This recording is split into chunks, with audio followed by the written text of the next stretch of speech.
కేసీఆర్ గారు బయలుదేరి ఒక్కొక్క అడుగు వేస్తూ పెద్దలు ప్రొఫెసర్ జయశంకర్ గారు మాటల్లో చెప్పాలి అంటే భావజాల వ్యాప్తి చేస్తూ ఏ రకంగా తెలంగాణ సాధించాలి, ఏ రకంగా మనందరం ఒకటిగా నడవాలి అని 14 ఏళ్ల పాటు నిరంతరం కష్టపడి ఉప ఎన్నికలు వివిధ ఆందోళనలు ఇవన్నీ చేసి చివరికి చావు నోట్లో తలబెట్టి కేసీఆర్ సచ్చుడో తెలంగాణ వచ్చుడో ఏదో ఒకటి తేలాలని చెప్పి 2009 నవంబర్ 29 నాడు నిరాహార దీక్ష కూర్చున్న విషయం కూడా మీకు తెలుసు. ఇప్పటిదాకా దేశపతి శ్రీనివాస్ గారు చాలా విషయాలు చెప్తుంటారని చెప్పి నేను అనుకుంటా ఉన్నాను.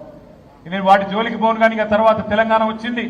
కేసీఆర్ గారి పోరాటం, విద్యార్థుల బలిదానం, తెలంగాణలోని సకల జనులు కదిలిన పద్ధతి ఇదే ఎల్బీ నగర్ చౌరస్తాలో సోదరుడు శ్రీకాంతాచారి గారు ఆనాడు చేసుకున్న ఆత్మ బలిదానం, ఇవన్నిటి ఫలితంగా అల్టిమేట్ గా తెలంగాణ రాష్ట్రం వచ్చింది.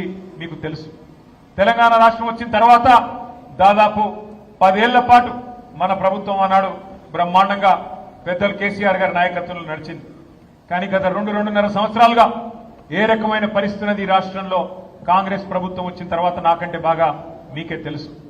అవన్నీ పక్కన పెడితే 2.5 ఏళ్లది గత వారం రోజులుగా ఏం జరిగిందో ఒక్కసారి మీరు ఆలోచించాలని చెప్పి నేను కోరుతా ఉన్నా.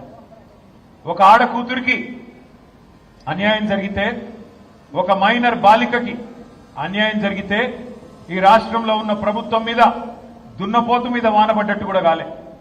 ఒక మైనర్ అమ్మాయికి అన్యాయం జరిగితే ఎవరు ముందుకు రాలే. ఇటు కాంగ్రెస్ నోరు మూసుకున్నది, అటు చేసిన వాళ్ళు, తప్పు చేసిన వాళ్ళు బీజేపీ వాళ్ళు కాబట్టి వాళ్ళు కూడా నోరు మూసుకుని ఉన్నారు. కొట్లాడింది ఎవరు? నిలబడ్డది ఎవరు? అల్టిమేట్ గా తెలంగాణలో ఎవరికి ఏ సమస్య వచ్చినా మళ్ళీ నిలబడి కలబడేది ఎవరు? గట్టిగా చెప్పాలి, వినబడతలేదు. కేసీఆర్ గారి బృందమేనా? కేసీఆర్ దళమేనా?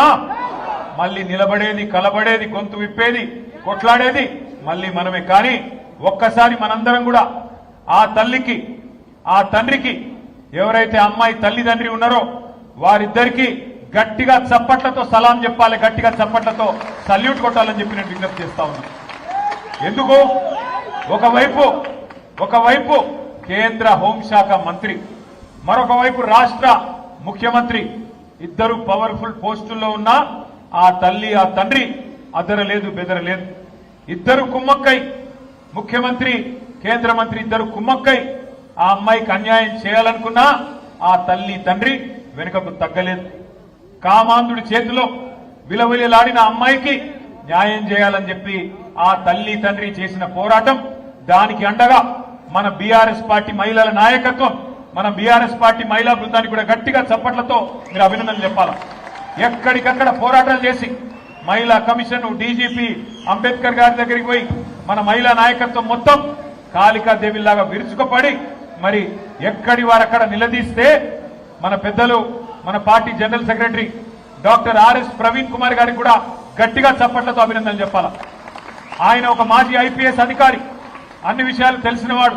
అందుకే గట్టిగా పోరాటం చేస్తే ఆ అమ్మాయి తరఫున మన బీఆర్ఎస్ శ్రేణులు కానీ, మహిళా నాయకులు కానీ, విద్యార్థి సంఘాలు కానీ, సోషల్ మీడియా వారియర్స్ కానీ ఈ పోరాటంతో చివరికి నిన్న మరి ఆయన లొంగిపోయిండో, అరెస్ట్ అయిండో, ఆ డ్రామా నడుస్తున్నది. కానీ మొత్తానికి ఇవాళ ఆ అమ్మాయికి కొంత న్యాయం జరిగే పరిస్థితి వచ్చింది.